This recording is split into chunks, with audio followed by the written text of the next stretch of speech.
Salut les Stratoniens, salut à tous, j'espère que vous passez un excellent week-end. On est parti aujourd'hui pour une courte vidéo.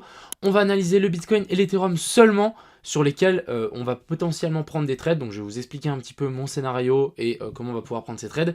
Deuxième truc, on ira faire un tour sur Capo, un tour sur BitGet et ça sera tout pour aujourd'hui.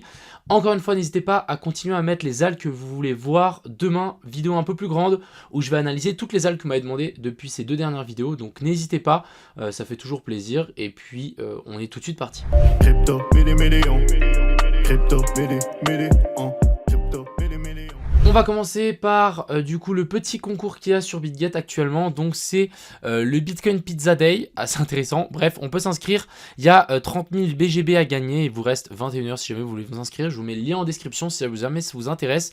Moi, je vais directement m'inscrire. Voilà, je viens de m'inscrire et... Alors attendez, je suis pas connecté. Si, je me suis connecté, je suis inscrit.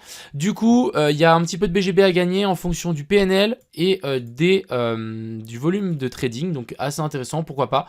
Moi, ça vaut toujours la peine de s'inscrire si jamais, voilà, si jamais ça passe. Ça peut être toujours très sympathique. Donc n'hésitez pas à aller checker tout ça. Je vous mets le lien en description. On va continuer donc avec le petit BTC. Donc déjà, qu'est-ce qu'il est venu nous faire hier? On a eu cette petite mèche ici parce qu'on a eu des résultats. Et on a eu Powell qui a parlé. On est parti vers le haut. On a aussi parti vers le bas. Et ensuite, on continue à latéraliser comme si de rien n'était. Ici, on le voit bien. On est sur un week-end. C'est vraiment... très plat, très lent. Quand on fait ce genre de mouvement, on peut être sûr qu'il est certain qu'il y a des liquidations qui s'accumulent en haut et en bas. Quand je dis liquidation, je parle de stop loss. Je suis juste en train de chercher une charte. On va utiliser cette charte. Écoutez, attendez, on va utiliser celle-là comme ça. De toute façon, on aura les prix de BitGet. Et si je prends un trade, ça sera de toute façon ça. Donc, en gros, je reviens sur mon autre scénario. Donc, on était revenu chercher la zone d'OTE plus la zone d'order block. Magnifique, super rebond ici, très propre. Je vais aussi enlever cette ligne parce qu'elle ne sert à rien. ABC, correction ici en 3 vagues. Maintenant, pour moi, on devrait venir chercher donc ces targets hautes. Donc pourquoi pas essayer de prendre un trade. Alors, nous ce qu'on veut, c'est une dernière redescente avant de vouloir pousser. Clairement, pour moi, est-ce que la mèche ici, on est descendu assez bas dans notre zone OTE? Non, je ne pense pas. Alors, si je tire ça, ça va pas le faire. On va prendre notre petit Fibo, on va tirer notre zone OTE, puis on va checker. Alors, 0,618 à 0,79. On va mettre ça ici et on va mettre OTE. Donc ça, c'est une zone dans laquelle on veut que le Bitcoin revienne. Ce serait très intéressant. Je pense qu'on peut clairement même passer sous cette mèche, juste faire un petit coucou, faire un petit tour en dessous et ensuite vouloir pousser. On va zoomer encore peut-être en 15 minutes. Est-ce qu'on a des choses intéressantes? On a une petite zone d'order block ici, mais qui a été touchée déjà par cette mèche. Deuxième truc qu'on peut faire, c'est tirer ce Fibo par rapport à cette première mèche, parce que vous savez qu'on est d'abord monté là-haut et ensuite on est descendu. Là, finalement, on est déjà tombé dans cette zone d'OTE. Vous voyez qu'on est déjà venu rebondir dessus. Donc, personnellement, je pense qu'il y a peut-être deux trades à prendre. C'est on récupère ces premières liquidités ici qu'on a laissées. Donc, juste ces premières liquidités là, hop. Donc là, on a des petits stop loss et sinon, on récupère ici en dessous et ensuite on pousse. Techniquement, moi, ce que j'ai envie de voir, c'est voir un truc du style. Bon, pourquoi pas même voir ça. Hein. Hop, on récupère au nord, on vient récupérer au sud et ensuite on pousse. Ça serait vraiment l'idéal. Donc clairement, moi, ce que je vais simplement faire, c'est placer mon long juste sous cette mèche. Stop loss sous ce plus bas là. Et ensuite, on va target clairement ce plus haut ici. Donc ça nous fait un ratio de 6 et c'est pas dégueu. Donc je pense que ça va être un trade que je vais prendre dans les jours à venir. Voilà un petit peu le scénario que j'attends sur le BTC. Mais ouais, je pense clairement qu'on peut sweep cette mèche ici qui est un peu bizarre avant de vraiment pousser. Pourquoi pas même récupérer donc juste la petite mèche ici. Ce serait le top et c'est exactement la zone des 26 560. Voilà un petit peu pour le BTC, mais j'attends toujours une hausse. Clairement, on va avoir un check-out après une telle zone de compression, soit dans un sens, soit dans l'autre. Affaire à suivre, mais je voudrais d'abord un petit check-out vers le haut. On vient récupérer tout ce qui est au sud et ensuite on pousse beaucoup plus fort vers le nord et on récupère donc ces sommets-là. Vous voyez qu'on a laissé des liquidités là, des liquidités là, des liquidités là et des liquidités là. Donc pour moi, ça fait juste du sens. Vous savez que ces liquidités sont faciles à voir. Hein. C'est où est-ce que les gens vont mettre leur stop loss. Et c'est obvious, hein. On le voit bien au nord, on galère, hein. Les stop loss sont à chaque fois pris, on en avait là, c'est repris, ensuite ça repart assez vite. Donc là, pour moi, tout le côté au sud est plutôt bien protégé, par contre au nord, on est clairement à découvert, donc je pense que c'est vraiment la prochaine zone dans laquelle on va aller. Continuons avec l'Ethereum. Donc l'Ethereum, j'avais mis ce petit trade ici. C'était l'ancien trade que je vous en avais parlé depuis un certain temps. Moi, j'ai pas pris ce trade, mais du coup, notre objectif était correct. Même si ici, on était revenu, on était parti sans nous. Et en fait, finalement, on est revenu nous chercher. Donc c'était très intéressant. Maintenant, alors... on va juste passer sur cette charte, on va enlever la petite alarme parce que ça nous dérange, on s'en fout, on va enlever ça aussi.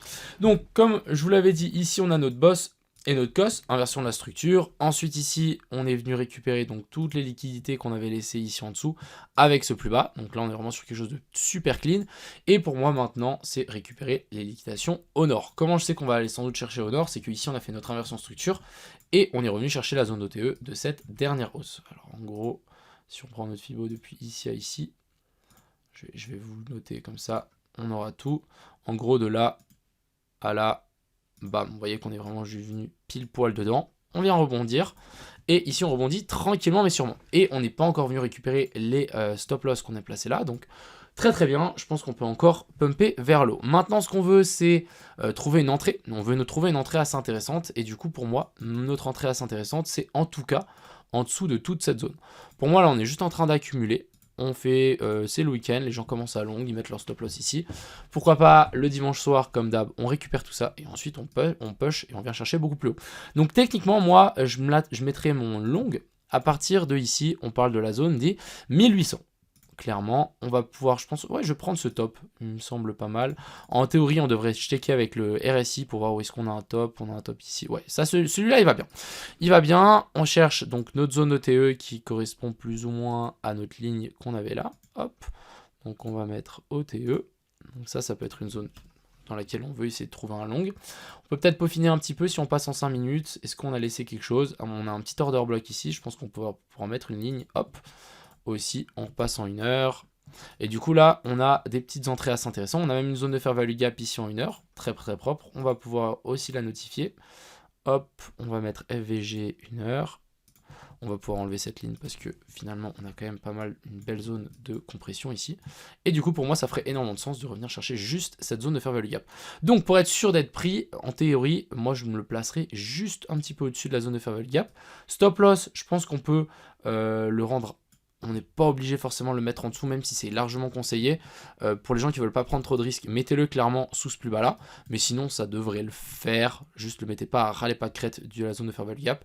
Et ensuite, donc tout ça, on va y récupérer. Je pense que ça aussi, ça peut être récupéré.